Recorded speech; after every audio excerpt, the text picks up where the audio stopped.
اور دھماکہ یہاں پہ ہوا، اس دھماکے کے بعد ہوگا کیا؟ یہ ایک بہت بڑا سوال ہے۔ میں نے پہلے بھی بات کی کہ آج بہت مشکل ہے کہ وہ چیخیں، وہ پکاریں، وہ رونے کی آواز، وہ سسکیاں، وہ بچوں کی آہیں، وہ بیواؤں کی چیخیں ہمیں آج رات سونے نہیں دیں گے، ہمیں سونے نہیں دیں گے۔ ذرا سوچیں کہ آج کتنے گھروں میں ماتم ہے، ذرا سوچ کے تو دیکھیں۔ آخر اس دہشت گردی کے کھیل میں ہم کب تک کھیلیں گے؟ ایک کلیئر پالیسی ہمارے ادارے ہمیں کیوں نہیں دیتے؟ دہشت گردی کے خلاف ہم ابھی تک کوئی اپنی کانکریٹ پالیسی کیوں سامنے نہیں لے کے آئے؟ بار بار ہم اپنا رویہ، اپنا موقف، اپنا سٹانس کیوں چینج کرتے ہیں؟ جناب، جب آپ نے مذاکرات شروع کر دیے، کیا آپ نے جو لواحقین تھے پی ایس کے ان کو اعتماد میں لیا تھا؟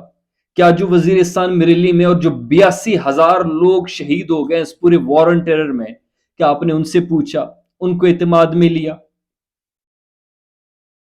کیا ہم نے اپنا موقف بار بار کچھ مخصوص وجوہات کی بنا پہ جو چینج کیا ہے، آئندہ بھی کرتے رہیں گے؟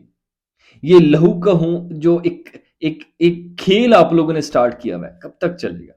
آج میں اسٹریٹ فارورڈ یہ پوچھ رہا ہوں کہ پاکستان کے ادارے، پاکستان کے جو اس وقت پالیسی میکرز ہیں، جو اسٹیبلشمنٹ ہے، جو اس وقت پاکستان کے پولیٹیکل لیڈرز ہیں، سارے، یہ ایک بندہ نہیں ہے، ایک ادارہ نہیں ہے، میں کلیکٹیولی ساروں کو کوٹ کر کے کہہ رہا ہوں، جتنے بھی اس وقت سٹیک ہولڈرز ہیں پاکستان کے، پاکستانی عوام کو اس وقت ایک کلیئر کنکریٹ پالیسی اور اسٹریٹجی چاہیے کہ یہ ہمارے پبلک کے لیے ایک ریڈ لائن ہے، اس کو جو بھی بندہ کراس کرے گا پاکستان کی ریاست اس کے خلاف یہ ایکشن لے گی، اور ایک کلیئر اسٹریٹجی، تاکہ کوئی اس غلط فہمی میں نہ آ رہے۔ اے پی ایس ہوا، نیشنل ایکشن پلان بنا، بعد میں اس کا کیا؟ اس کے بعد نیشنل سیکیورٹی پالیسی آئی، اس میں بھی آپ نے سیکیورٹی کے ایلیمنٹ کو ڈالا، اس میں آپ نے ڈیفائن کیا، ابھی تک امپلیمنٹ وہ بھی نہیں ہے۔ اب یہ اس وقت پولیس لائن کا جو سانحہ ہوا ہے، اس کے بعد کیا ہوگا؟ ایک نئی پالیسی شاید آ جائے، بہت زیادہ ہوگا تو ایک نئی پالیسی، کوئی ایک چھوٹا آپریشن، کوئی ایک چیز ہو جائے گی، اگین اگلے کسی نئے سانحے تک اسی چیز پہ سیاست ہوگی۔ اور میں ایک اور چیز دیکھ رہا ہوں، میں نے پہلے بھی اپنے ولاگ میں کہا تھا، دوبارہ کہہ رہا ہوں کہ یہ ساری چیزیں مجھے کہیں پہ ڈاٹس ملتے ہوئے نظر آ رہے ہیں، اور مجھے اس سال الیکشن نظر نہیں آ رہا۔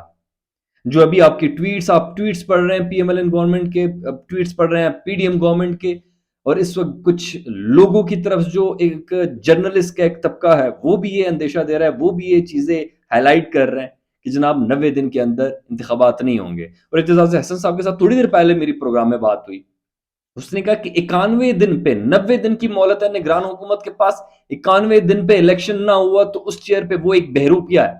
اور میں آپ کو آج دعوے سے کہہ سکتا ہوں کہ اس سال نہ تو اگلے 90 روز میں انتخابات ہونے، اور نہ اس سال آپ کے جنرل الیکشنز ہونے، نہیں ہو سکتے، سوال ہی پیدا نہیں ہوتا۔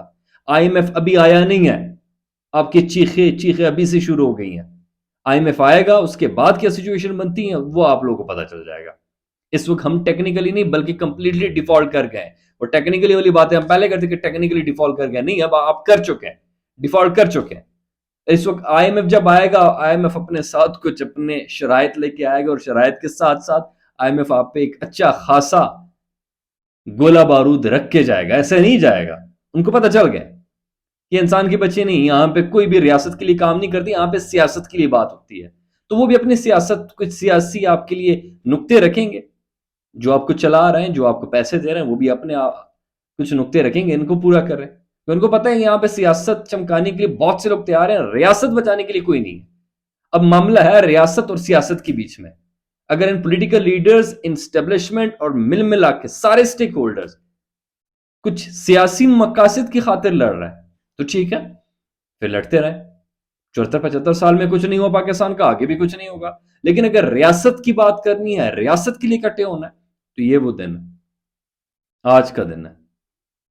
اس سے پہلے ہونا چاہیے تھا، نہیں ہوا، اس سے ایک دن بھی مزید آگے بڑھیں گے تو اللہ کا حامی و ناصر ہے. پھر میں کچھ نہیں کہہ سکتا، نہ کوئی اور اس کا کچھ سنبھال سکتے، کوئی علاج ہی پیدا نہیں ہو سکتا اس پاکستان کا. پھر اور ایک اور چیز کہ یہ ایک دھماکہ، صرف یہ ایک دھماکہ نہیں ہے، یہ ایک شروعات ہے.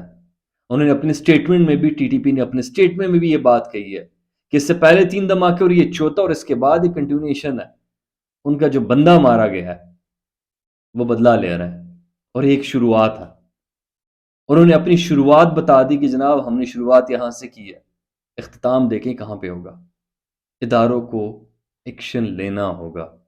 رد الفساد وہ اس کی کنٹینیوشن میں چلے جائے، آپریشن لانچ کریں، خاتمہ کر دیں، اس نسور کا خاتمہ کر دیں. اور مکمل طور پہ چاہے آپ کے افغانستان کے ساتھ کراس دی بارڈر چیزیں ہو رہی ہیں، اس پہ فوراً کام کریں. کوئی بھی اور چیز اتنی امپورٹنٹ نہیں ہے جتنے ہمارے چھوٹے بچوں، ان جوانوں کی خون کی قیمت ہے نا، کوئی چیز اس سے امپورٹنٹ نہیں ہے. ہم رہ لیں گے، اس سے پہلے بھی تو 75 سال مہنگائی کا رونا دھونا رو رہے تھے نا، اس کے بعد بھی رو لیں گے، مسئلہ کوئی نہیں ہے. لیکن سب سے پہلے ہم نے اپنے ملک میں امن لے کے آنا ہے، اور اس کے لیے کوئی سمجھوتا نہیں ہے. اپنے نئے ولاگ میں کوشش کروں گا کہ اس کرنٹ سچویشن اور جو ابھی انتخابات کے لیے بات چل رہی ہے اس کے اوپر میں آپ لوگوں کے ساتھ بات کروں. لیکن آپ نے اپنے کمنٹ سیکشن میں مجھے لازم بتانا ہے کہ آپ کی کیا رائے ہے، اور میرے یوٹیوب چینل کو لازمی سبسکرائب کیجیے گا. Thank you.